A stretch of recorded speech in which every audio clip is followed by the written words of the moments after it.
தான் நம்ம வண்டிக்கு வந்து ஸ்டிக்கர் அடிக்கணுங்க. வண்டி சர்வீஸ் பண்ணி எடுத்துகிட்டு வந்தாச்சுங்க. பாவி பசங்க இதில் நேற்று பெரிய ஆக்க போகிறோங்க. சரியான டென்ஷன் எனக்கு. நேற்று என் வண்டியில் ஸ்பீடா மீட்டர் உடம்பு பட்டு இருந்துச்சு. ஆல்ரெடி உடம்பு ரிப்பேராக இருந்துச்சு. அது ஏதோ எலி பூந்து கேபிள் எல்லாம் கடிச்சு வச்சிருச்சுங்க. சரி கேபிள் ஆர்டர் பண்ணலான்னு பார்த்தா வர்றதுக்கு 7 நாள் ஆகுங்கிறான். ஃபுல் சென்சார் டைப்பு, அதனால் இப்போ வராது 7-8 நாள் ஆகும் அப்படின்ட்டான். சரி ஓகே, கேபிள் ப்ராப்ளம்லாம் பொறுமையாக மாற்றிக்கும். எனக்கு இந்த ஆரஞ்சு கலர் இண்டிகேஷன் நம்ம வண்டியில் காமிச்சிருக்குங்க. போன லாயில் பார்த்தீங்கன்னா தெரிஞ்சிருக்கும். ஆரஞ்சு கலர் இண்டிகேஷன் காமிச்சிக்கிட்டே இருந்துச்சு. சரி நம்ம அது என்ன ஏதுன்னு பார்க்குறதுக்குள்ளே கொண்டு போய் ஷோரூமில் விட்டோங்க. அவன் மனசாட்சியமே சொன்னாங்க 4500 ஆகும், ஆனால் வண்டி உடனே கிடைக்காது. வண்டி வந்து உங்களுக்கு வந்து 1 வாரத்துக்கு அப்புறம் தான் கிடைக்கும். இந்த வாரம் விட்டிங்கன்னா அடுத்த வாரம் தான் கிடைக்கும் அப்படின்ட்டாங்க. மனசே விட்டுட்டாங்க. சரி அப்புறம் அது போகுது, மனசு சரியில்லாமல் அப்படியே வந்துட்டு பிரேக் பேடும் போயிடுச்சுங்க. எல்லாம் ஒன்று ஒன்றா போச்சு. சரி நம்ம பிரேக் பேடையும் மாற்றிடலாம் அப்படின்னு சொல்லிட்டு பிரேக் பேடு மட்டும் வாங்கி வெளியில் மாற்றிட்டு இருந்தாங்க. அவங்ககிட்ட போனால் லைட் வாங்கி கொடுத்தேங்க. லைட்டு நைட்டு போன டைம் வரும்போது லைட்டு பவர் பத்தலன்னு சொல்லி இப்போ 35 வாட்ஸ் இருந்துச்சு. இப்போ நம்ம 45 வாட்ஸ் போட்டுக்கோமா, சரி மாற்றிடுறா அப்படின்னா அவன் கொண்டு போய் கொடுத்தா அவன் இதுக்கே மதியானம் நேற்று 12 மணிக்கு கொடுத்த வண்டியை 2:30 மணிக்கு கொடுத்தாங்க. சரி லைட்டு மட்டும் மாட்டி விட்டுருந்ததுக்கு இல்லை லைட்டு மாட்ட முடியாது, லைட்டு மாட்டோம்னா வண்டியை போட்டு 8 மணிக்கு வாங்க அப்படின்ட்டான். மனசு இல்லை, அடா போங்கடா அப்படின்னு சொல்லிட்டு அப்புறம் நானும் ஃப்ரெண்டு அண்ணன் எல்லாம் சேர்ந்து நம்ம வண்டிக்கு ஃபுல்லாக லைட்டு மாற்றிட்டாங்க. 10 நிமிஷத்து வேலைங்க. அப்படியே நம்ம ஸ்பீடா மீட்டர் கேபிள் எப்போ ஓடுதுன்னு கேட்கலாம். அந்த ஸ்பீடா மீட்டர் கேபிள் தாங்க ட்விஸ்ட்டு லைட்டாக அறந்துருந்துச்சு. சரி எடுத்து ஜாயின் பண்ணி விட்டு டேப் அடிச்சு விட்டுங்க, ஸ்பீடா மீட்டர் ஓடுதுங்க. இதுக்கு எனக்கு 1500 கேட்டாங்க ஸ்பீடா மீட்டருக்கு. அந்த ஆரஞ்சு கலர் இண்டிகேஷனுக்கு வந்து 4500 செலவாகும் அப்படின்னு சொல்லிட்டாங்க. அப்புறம் வந்து பார்த்துட்டு எக்ஸ்ட்ரா வந்துச்சுன்னா நீங்கள் எக்ஸ்ட்ரா பே பண்ணணும்னு சொல்லிட்டாங்க. அடப்பாவீங்களா, எனக்கே விபூதி அடிக்க பார்த்தீங்களா அப்படின்னு சொல்லிட்டு டென்ஷன் ஆகி அதுக்கப்புறமா ஒரு ஒயர் மட்டும் எங்கள் அண்ணன் கேட்டுச்சு. இது என்னடா, எந்த ஒயரா, இது மட்டும் தனியாக வந்துட்டு இருக்கு, இதிலே ஜாயிண்ட் ஆகுறது, எப்போ பிடிங்கி கிடக்கலாம் அப்படின்னு. அப்புறம் அந்த ஒயர் இதில் டச் ஆனதுனால தான் ஆரஞ்சு இண்டிகேஷன் காமிச்சிருக்கு ஒயரிங்கில். அப்புறமா அந்த இதை வந்து நம்ம ஒயர் எடுத்துட்டு அப்போனா இல்லை அது என்ன ஒயர்னு தெரிலன்னு சொல்லிட்டு நானும் அப்படியே முடிக்கிட்டேங்க. முடிச்சுட்டு வண்டி இது பண்ணிட்டேன். அதுக்கப்புறமா என்ன ஒயர்னு சொல்லிட்டு பார்த்தப்போ தான் தெரிஞ்சிச்சு பின்னாடி டேஞ்சர் லைட்டும் போயிடுச்சு. நம்ம நேரத்துக்கு பார்த்தா அந்த ஒயரை கழட்டும் போது பார்த்தா ஒரு ஒயரை டச் ஆகிட்டு இருந்துச்சு. சரி எடுத்து அந்த பின்னோட எடுத்து மாட்டி விட்டுங்க. மாட்டி விட்டு ரன் பண்ணுறேன். அந்த ஆரஞ்சு இண்டிகேஷன் இல்லை. சரியான டென்ஷன் எனக்கு. போய் கத்தி விட்டு வந்துருக்கலாம்னு பார்த்தேன். சரி வேணாம் நம்ம எதுக்கு அப்படின்னு சொல்லிட்டு விட்டாச்சுங்க. கேர்ஃபுல்லாக நீங்கள் வண்டி ஷோரூம்லலாம் சர்வீஸ் விட்றீங்கன்னா கேர்ஃபுல்லாக விடுங்க. ஏன்னா நிறைய பேர் ஏமாத்துறதுக்குலாம் இருக்காங்க. ஒரு சில பேர் உண்மையாக இருக்காங்க, ஒரு சில பேர் உண்மையாக ரெடி பண்ணி தராங்க. ஆனால் ஒரு சில பேர் அந்த மாதிரி ஃப்ராடுத்தனம் பண்ணுறாங்க. அதெல்லாம் நம்ம ஆனால் அந்த வண்டி வாங்குறது நம்ம எவ்வளோ கஷ்டப்பட்டுருப்போம் அப்படிங்கிறதெல்லாம் உங்களுக்கு தெரியாது. அவங்க அசால்ட்டாக அடிச்சு போயிடுவாங்க. நீங்கள் அதனால் கொஞ்சம் கேர்ஃபுல்லாக வண்டி விடும்போது நம்ம வண்டி விட்றப்ப ஒரு ஃபோட்டோ எடுத்துருங்க. எப்போதுமே சரி, டிஸ்பிளேலேயும் சரி, டயர் ஒரு ஃபோட்டோ எடுத்து வச்சுக்கோங்க. நம்மளோட மெயினான இப்போ ஸ்பேர் வந்துட்டு ஏதாவது ஃபோட்டோ எடுத்து வச்சுக்கிட்டிங்கன்னா உங்களுக்கு வந்து நாளைக்கு பின்னைக்கு ஏதாவது ஒரு சைடு ப்ராப்ளம்னா கூட உங்களுக்கு அது வந்து யூஸ் ஆகும். ஏன்னா நாளைக்கு அவங்க சேஞ்ச் பண்ணுற கூட நான் ஃபோட்டோ எடுத்துகிட்டு தான் வச்சுருக்கேன் பாருங்கள் அப்படின்னு சொல்லி நம்ம காமிச்சிடலாம். அப்போ மாட்டிக்குவாங்க. ஸோ அது மாதிரி ஏதாவது நம்ம சேஃப்டிக்கு நம்ம தாங்க பண்ணிக்கணும். அன்றைக்கி நான் அன்றைக்கே எனக்கு மனசு இல்லை, விட்டுட்டு தான் வரேன்னு சொன்னேன். பரவாயில்ல வண்டி ரிப்பேர் ஆகிடுச்சு, இன்ஜின் இண்டிகேஷன் காமிக்கிது, என்ன ப்ராப்ளம் தெரில, அது என்ன பாருங்க அப்படின்னு சொல்லி நான் விட்டுட்டு வரேன்ட்டேன். அப்புறம் என் ஃப்ரெண்டு இல்லை நீ வண்டி எடுத்துகிட்டு வா, நீ பார்த்துக்கலாம், நம்ம வண்டி எடுத்துகிட்டு வந்தோம்னா நம்ம கொஞ்சம் பொறுமையாக இருந்து பார்த்துக்குவோம். அது என்னன்னு சார், நீ சபரிமலைக்கு போகிறோங்க December 1, அப்போ விட்டுட்டு ஒரு 4 நாள் அங்கே போகிறீங்களா, அதனால் அப்போ விட்டுட்டு போகலாம் வாடா அப்படின்ட்டாங்க. அப்புறம் வந்ததாங்க பிரேக் பேட் வெளியில் மாற்றிட்டு இது பண்ண போதாங்க அந்த மாதிரி ஆணுச்சு. இப்போ தான் தெரிஞ்சிச்சு கொஞ்சம் அசந்திருந்தா எனக்கு விபூதி அடிச்சிருப்பாங்க அப்படின்னு. அதனால் வண்டி எந்த வண்டி இருந்தாலும் சரி, வண்டியை ரெடி பண்ணுறவங்க அந்த வீடியோ பார்த்தாலும் சரி, எல்லாரையும் தப்பு சொல்லலாம். எல்லோரும் வந்துட்டு எனக்கு தெரிஞ்ச நிறைய பேர் இருக்காங்க, நல்லவங்களும் இருக்காங்க. ஸோ நம்மளை நம்பி விட்றவங்களாம் நம்ம நம்பி என்றைக்குமே ஏமாற்றக்கூடாது, அவங்கள கைவிடவும் கூடாது. ஸோ நம்ம ஒரு டைம் நம்மளை நம்பினவங்கள யாரையும் ஏமாற்றாதீங்க. நம்ம காயசை வீடியோ பார்க்குறவங்க யாராவது இருந்தால் கண்டிப்பாக வண்டியில் போகிறப்ப மெதுவாக போங்க. அதே மாதிரி சேஃப்டிக்கு எல்லாமே போட்டு போங்க. நானும் சேஃப்டிக்கு நீ போட்டு வரல தான், பட் இருந்துச்சு கொஞ்சம் சரி பக்கத்தில் தானே, 1 hour ட்ராவல் தானே அப்படின்னு சொல்லிட்டு நானும் அதை போட்டுட்டு வரல. நீங்கள் வந்துட்டு நான் அன்றைக்கி போட்டு வரேன்னு சொன்னேன், சரி அதை எடுத்து நம்ம வந்துட்டு ரூமில் இருந்ததுனால நம்ம எடுத்துகிட்டு வர முடியலைங்க. போய் ஒரு 1/2 மணி நேரம் ஆகும் எடுத்துகிட்டு வரதுக்கு அப்படின்னு சொல்லிட்டு, சரி பக்கத்தில் தானே போகிறோம் போயிட்டு வந்துடலாம்னு சொல்லிட்டு ஹெல்மெட் மட்டும் நம்ம சேஃப்டியாக எடுத்துகிட்டு அப்படியே வந்தாச்சுங்க. நம்ம எப்போதும் போல ஹெல்மெட்டை எடுத்து மாட்டிட்டு வந்தாச்சு. ஆனால் நீங்கள் ரைட் பண்ணுறப்போ பசங்க நிறைய பேர் பசங்க எல்லாம் ஜாலியாக இருங்க, பைக்கில் வந்து ட்ராவல் பண்ணுங்கள். பட் எல்லாம் ப்ராப்பராக செட்டப் இருந்ததுக்கப்புறமா பண்ணுங்கள். எல்லாமே வாங்க முடியாது ஒரே நேரத்தில், எல்லாராலையும் வாங்க முடியாது. கண்டிப்பாக நானும் கொஞ்சம் கொஞ்சமாக தான் வாங்கினேன், கொஞ்சம் கொஞ்சமாக சேர்த்து அதுக்கப்புறமா தான் காய்ச்சி எல்லாமே வாங்கினேன். ஸோ போகிறப்ப என்ன தான் நம்மளுக்கு சேஃப்டி இருந்தாலும் ஸ்லோவாக போகிறது நம்ம நல்லதுங்க. நம்மளை நம்பி நிறைய பேர் இருக்காங்க, குடும்பம் இருக்குது, எல்லோரையும் பார்க்கணும். அதனால் நீங்கள் நம்மளை ரைட் போகிறவங்க எல்லா ஃப்ரெண்டுக்கும் இதுதாங்க ஒரே ஒரு ரெக்வெஸ்ட், எல்லோரும் ஸ்லோவாக போங்க, ஸ்லோவாக வாங்க. அதே மாதிரி தண்ணி அடிச்சுட்டு வண்டி ஓட்டிடாதீங்க தயவு செய்து, ஏன்னா அது ரொம்ப தப்பு.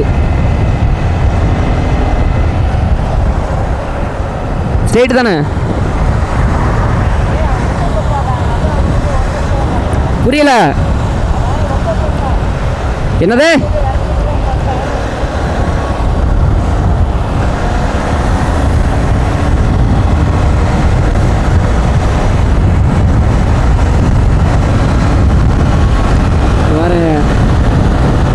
ரெண்டுக்கும் நம்மளுங்க காய்ஸ், என்னடா நீ ஸ்லோவாக போடான்னு சொல்லிட்டு நீயே ஸ்பீடாக போறேன்னு சொல்லாதீங்க. இந்த வண்டியே அப்படி தாங்க, நார்மலாக திருவண்ணாலே இது 80-90 போயிருங்க. அது மெயின் ரோட்டில் நம்ம தான் இருக்குது. ஸோ நம்ம ஓட்டுறேன்னா எனக்கு என் வண்டியை பற்றி எனக்கு நல்லா அண்டர்ஸ்டாண்ட் பண்ணி வச்சுருக்கேன். ஸோ எப்படி போனால் எப்படி, எந்த இடத்துல எப்படி போனால் எப்படி பிடிக்கலாம் அப்படிங்கிறதுனால எனக்கு தெரியும். அதனால் நீங்கள் உங்கள் வண்டியை ஃபஸ்ட்டு அண்டர்ஸ்டாண்ட் பண்ணி ரோட்டில் போகும்போதோ வரும்போதோ நீங்கள் உங்கள் வண்டியை பற்றி தெரிஞ்சுக்குங்க. அதுக்கப்புறமா ஓரளவுக்கு நீங்கள் நார்மலாக போகலாம். ஒரு 80 ஒரு 80 ஜாஸ்தி. இப்போ இந்த மாதிரி மெயின் பைபாஸ் போகும்போது 80 நம்ம வந்துட்டு ஃபாலோ பண்ணிக்கலாம். ஸோ வேறு இதுலேயும் நம்ம வந்துட்டு மெயின் ரோட்டில் நம்ம கிராமத்தில் வில்லேஜ்லேயோ இல்லை நார்மல் ரோட்லேயோ டிராஃபிக்கான ரோட்லேயே அந்த வேகத்தில் போகாதீங்க. ஏன்னா அந்த வேகத்தில் போனாலாம் ரிஸ்க்கு காய்ஸ். நிறைய பேர் பார்த்துருங்க, பசங்க சொன்னால் நம்ம பசங்களாம் சொன்னால் கேட்கவே மாட்டாங்க.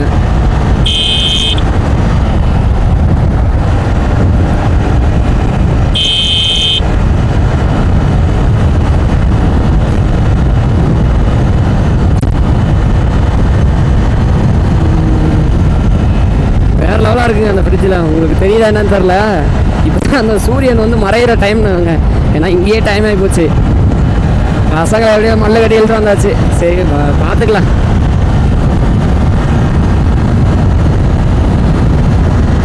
வரும்போது நம்ம இன்னும் ஸ்லோவாக தாங்க வரணும். நம்ம போகும்போது கூட ஓரளவு கொஞ்சம் ஸ்பீடாக ஒரு வேட்டி பிடிச்சிட்டோம்னா கூட வரும்போது ஸ்லோவாக வந்துக்கலாம். ஏன்னா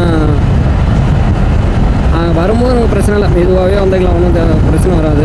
போகும்போது தான் நமக்கான வியூ பாயிண்ட் அங்கே பார்க்குறது. நைட் டைமில் அங்கே ஒன்றும் பெருசாக தெரியாதமாக போயிருங்க. பசங்க இப்போயே கிளம்பும்போது ஒருத்தர் நம்மகிட்ட சொன்னார், ஏப்பா போயிட்டு அதுக்குள்ளே வந்துட்டீங்களா? இல்லைங்க இப்போ தாங்க கிளம்ப போகிறோம் அப்படின்னு.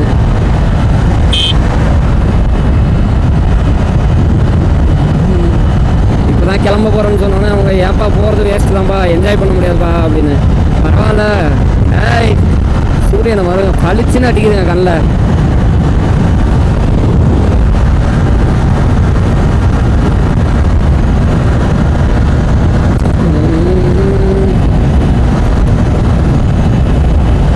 இன்னும் 29 கிலோமீட்டர் தாங்க, ஒன்றும் போயிடலாம் சல்லுன்னு.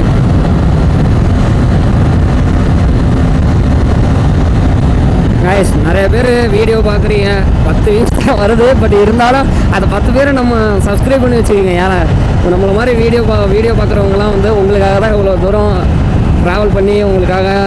ஏன்னா ஒரு சில பேர் வெளியிலே போக முடியாதுங்க, அவங்களுக்காகவே மேக் பண்ணுறேன். கண்டிப்பாக வியூஸ் போனாலும் போகலைனாலும் நான் அப்லோட் போட்டுக்கிட்டே இருப்பேங்க வீடியோ. ஏன்னா கண்டிப்பாக என்னோடய வீடியோவில் மட்டும் ஒரே ஒரு பேர் மட்டும் தெரிலங்க. நான் வீடியோ போட்டது நாள் முதலாக இன்ன வரைக்கும் எனக்கு கமெண்ட் பண்ணுற ஒரு ஆள் அவர் மட்டும் தான். Thank you bro. அவர் வந்து ஜோக்கர்னு போட்டிருந்தாரு, அதுக்கு முன்னாடி என்னமோ போட்டிருந்தாப்புல, நான் அதை கவனிக்கல. அவர் தாங்க, ரொம்ப தேங்க்ஸ் ப்ரோ. ஃபஸ்ட் டைம் நான் வந்துட்டு என்னோடய ஆல்ரெடி இன்னொரு சேனல் வச்சுருந்தேன் ப்ரோ. அந்த சேனல் வந்து கொஞ்சம் அதில் நிறையா கொலாப்ஸ் வீடியோ நிறையா போட்டதுனால நான் அந்த சேனலை வந்து யூஸ் பண்ணுறதில்ல ப்ரோ, விட்டுட்டு அந்த சேனலே வேணாம் அப்படின்னு சொல்லி நிறுத்திட்டேன். அப்புறம் நான் நிறையா டைம் ட்ராவல் பண்ண ஆரம்பிச்சிட்டேன், நிறையா அங்கேருந்து மாதிரி போனோன்னே. அப்புறம் ஃப்ரெண்ட்ஸ்லாம் சொன்னாங்க, நீ தான் யூடியூப் சேனல் வச்சுருந்தோம் தானே, போடு பிரச்சனை இல்லை பார்த்துக்கலாம் அப்படின்னு ஃப்ரெண்ட்ஸும் மோட்டிவேட் பண்ணாங்க. போட்ட வீடியோவே நீ தான் ப்ரோ, வேறு லெவல் ப்ரோ, தேங்க்யூ ப்ரோ. இந்த மாதிரி நிறைய பேர் மோட்டிவேட் பண்ணுறவங்க வந்து என்ன மாதிரி நிறைய பேர் இப்போ தான் ஸ்டார்டிங் ஸ்டேஜில் இருக்காங்க. ஸோ உங்களுக்குலாம் உங்களை மாதிரி அழகு தான் ப்ரோ பெஸ்ட்டு. அவர் பேர் வந்து ஜோக்கர்னு வரும், பட் ஆனால் இருந்தாலும் பேரில் ஜோக்கர்னு வச்சாலும் ஒரு மனசு வந்து பெரிய மனசு. உங்களை நான் வீடியோவில் கண்டிப்பாக என் சேனல் பெரிய சேனல் ஆனதுக்கப்புறம் கண்டிப்பாக உங்கள் பேரை மென்ஷன் பண்ணி கண்டிப்பாக உங்களை நான் மீட் பண்ணுவேன் ப்ரோ. என் சேனல் கொஞ்சம் பெருசாகிட்டு கொஞ்சம் நிறையா ஃபேமிலி சொந்தங்களை சம்பாதிச்சதுக்கப்புறம் கண்டிப்பாக உங்களை மறக்க மாட்டேன் ப்ரோ. ஏன்னா நான் என்னோடய வீடியோக்கு ஃபஸ்ட்டு கமெண்டு நீ தான் ப்ரோ போட்டுட்ருக்க. எந்த வீடியோ போட்டாலும் சூப்பர் ப்ரோ. ஏதாவது தப்பு இருந்தாலும் கரெக்டாக சொல்லிடு ப்ரோ. ஏன்னா அந்த வீடியோவில் ஏதாவது நம்ம தப்பு பண்ணியிருந்தா கூட போன வீடியோவில் கூட ஏதாவது கமெண்ட் பாக்ஸில் 18+ போட்டிருந்தீங்க. பட் நான் அந்த வீடியோ 2-3 டைம் ட்ரை பண்ணி பார்த்துட்டேன். எனக்கு அந்த வீடியோ புரியலை. அப்படி அந்த வீடியோவில் ஏதாவது தப்பு இருந்திருந்து ஏதாவது பேட் வேர்டு யூஸ் பண்ணியிருந்தேன், நான் யூஸ் பண்ண மாட்டேன். அதை யூஸ் பண்ணியிருக்கீங்க, 18+ போட்டிருக்கீங்க. ஏதாவது தப்பாக இருந்துச்சுன்னா அந்த டைமிங் மட்டும் எனக்கு மென்ஷன் பண்ணி விடுங்க. அடுத்த டைம் அந்த தப்பு வராது. Thank you bro, very very thank you bro. எனக்கெல்லாம் உங்கள் கமெண்ட்டை பார்த்து வேறு லெவலாக என்ஜாய் பண்ண ப்ரோ. என் ஃப்ரெண்டுக்கிட்ட எங்கே பாருங்கள், நம்ம வீடியோவில் இப்போ 45 சப்ஸ்கிரைபர் தான் வச்சுருக்கோம். பட் இருந்தாலும் நம்ம கமெண்ட் பண்ணுறாப்புல, இவர் மட்டும் தான் எல்லா வீடியோ கமெண்ட் பண்ணுறாப்புல, சூப்பர் ப்ரோ அப்படின்னு. அதே மாதிரி நீங்கள் கேட்டிருக்கீங்க ரெக்வஸ்ட் பண்ணி அந்த ஐயப்பன் கோயிலுக்கு போகிறது. ப்ரோ நான் டிசம்பர் 31 தான் ப்ரோ நான் சபரிமலைக்கு போகிறேன். ஸோ நான் கேரளாவுக்கு அங்கே கிளம்புறதே 31 டிசம்பர் 31 கிளம்பி ஜனவரி 1 அங்கே இருப்பேன் ப்ரோ. கண்டிப்பாக ஃபுல் லேக் வேறு லெவலாக எடுக்கணும் ப்ரோ. நான் கண்டிப்பாக உங்களுக்காக நான் கண்டிப்பாக எடுத்து அப்லோட் பண்ணுவேன் ப்ரோ. கொஞ்சம் வெயிட்டிங்.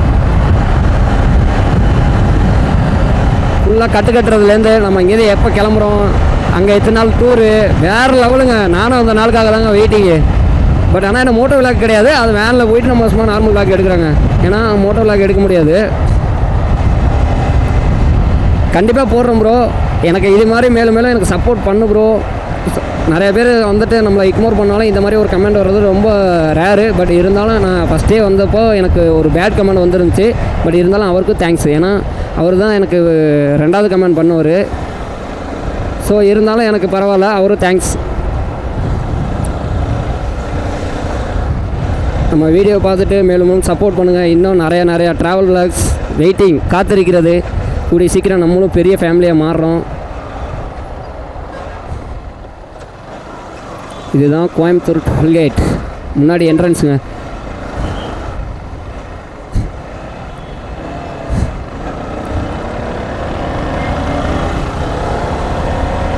இந்த டைம் பசங்களுக்கு எதுவுமே சபரிமலைக்கு மாலை போட்டு வண்டி வேன் நிற்கிது, பஸ் நிற்கிதுங்க. நம்மளும் இதே மாதிரி தாங்க போவோம்.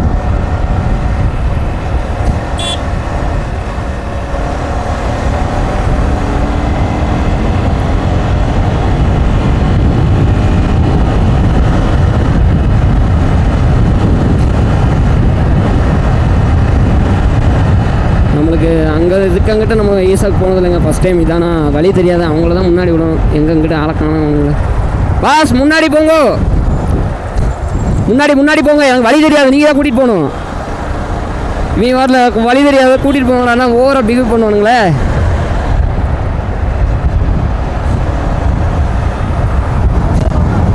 ஓகே ஒரே ரோடு தானே வாங்க.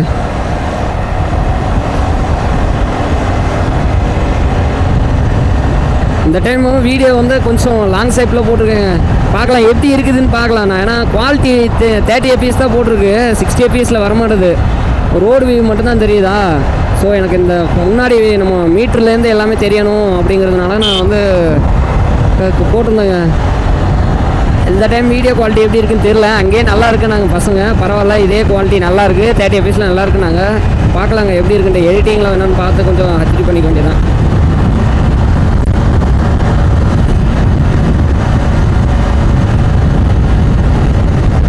நம்மளோட ஜாலியாக அந்த மாதிரிங்க. அங்கே பாருங்க, அங்கே வர ஹில்ஸு, இங்கே ஹில்ஸ் இருக்குதுங்க. அடுத்த விளாக் எங்கே போகலான்னு கமெண்ட் பாக்ஸில் கமெண்ட் பண்ணுங்கள், கண்டிப்பாக போகலாம். ஏன்னா எனக்கு என்ன பிளேஸ்ன்னு இன்னும் செலெக்ஷன் பண்ணல ப்ரோ, செலெக்ஷன் பண்ணவே இல்லை இன்னும். ஸோ ஈசாவுக்கு போகலான்ட்டு காலையில் வந்து நேற்று பிளான் பண்ணது வந்து நான் வந்து சிவன் மலை போகலான்ட்டு பிளான் பண்ணுங்க. சரி ஓகே சிவன் மலை போயிடலாம் அப்படின்ட்டு. சரி ஓகே சிவன் மலை வந்து இப்போ சென்னிமலை போயிட்டு வந்தால் அடுத்து சிவன் மலையில் போய்க்கலாம், நம்ம இப்போக்கி ஈசாக்கு போகலான்னு சொல்லி ஃப்ரெண்டு சொன்னாப்ல. சரி ஓகே எங்கே இருந்தாலும் போகலாம், நோ ப்ராப்ளம் அப்படின்னு சொல்லி அப்படியே ஈசா கிளம்பியாச்சு. அடுத்த வீடியோவில் அடுத்த விளாக் நம்ம எங்கே போகலான்னு கமெண்ட் பாக்ஸில் கமெண்ட் பண்ணுங்கள், கண்டிப்பாக போகலாம்.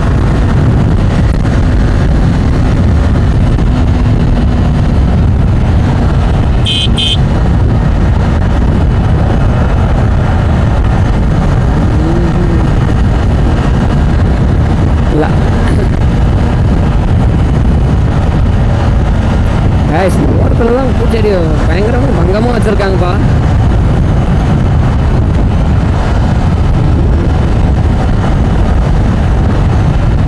இது என்னது இவ்வளோ பெரிய மண்ணு மேடு, மழையா மண்ணா, மணல் கொண்டது கொட்டியிருக்காங்க. எவ்வளோ இது அப்படின்ட்டு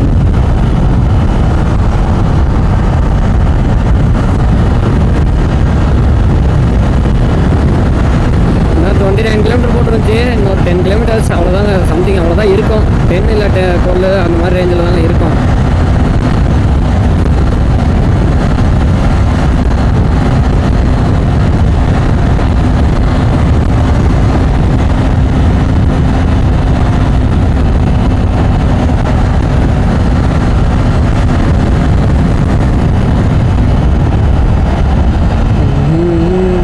இன்னும் 20 கிலோமீட்டர்ஸுங்க. இன்னும் 20 கிலோமீட்டர் கோயம்புத்தூர்.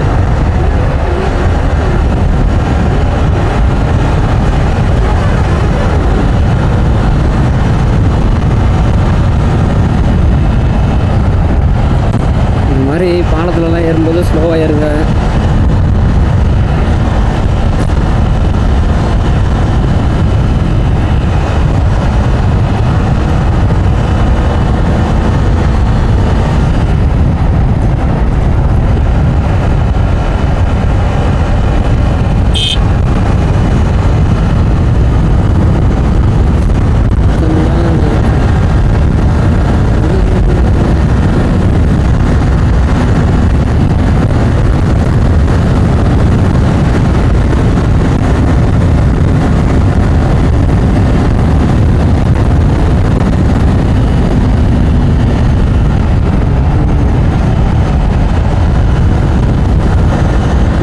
கிலோமீட்டர்ஸ் எவ்வளோ நேரத்தில் கிராஸ் பண்ணுவோம். அங்கிட்டு டிராஃபிக் எவ்வளோ இருக்குன்னு வேறு தெரியலங்க. ஃபஸ்ட் டைமாக ஈஸாவுக்கு வரேன்னா வேறு லெவலில் எக்ஸைட்மெண்ட்டாக இருக்குங்க. எனக்கே ஜாலியாக இருக்குது. ஏன்னா நான் அதிகமாக வந்துட்டு நான் சிவன் பக்தனுங்க. ஐயோ பூமர் அங்கிள்ங்கிற மாதிரி பூமர் அக்கா போகிறோமா போப்பா, இப்படி மெயினில் ஏறலாமா இண்டிகேட் போடாமல்.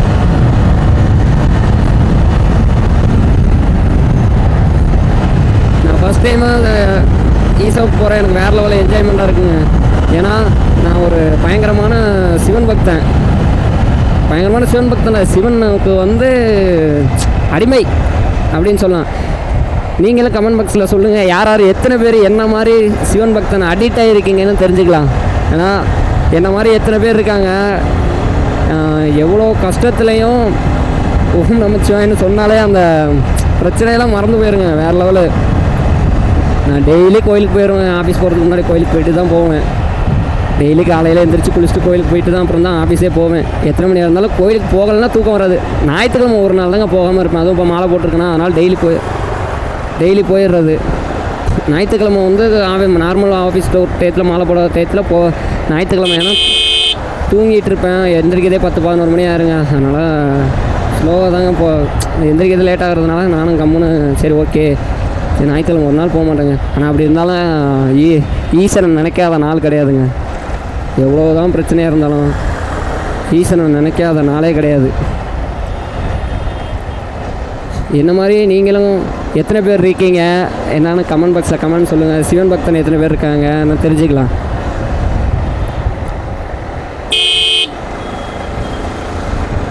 இல்லை கோயம்புத்தூர் என்ட்ரி ஆயாச்சுங்க. பார்த்தாலே தெரியும் உங்களுக்கு டிராஃபிக்கை.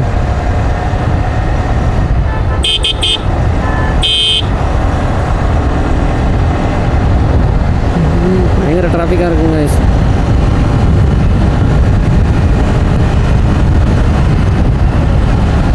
இங்கிட்ட என்ன பிரச்சனை வரணும் அந்த பாருங்கள். இந்த மாதிரி ரோட்டில் ஏறி நிற்கிறப்போ கொஞ்சம் சைடு ஏறினீங்கன்னா மெயின் ரோட்லலாம் வந்தீங்கன்னா போகிறவங்க வேகமாக கொஞ்சம் ஸ்பீடாக வந்தால் கூட இடிச்சிட மாட்டாங்க. டப்புன்னு நம்ம அது பண்ணிக்கலாம்.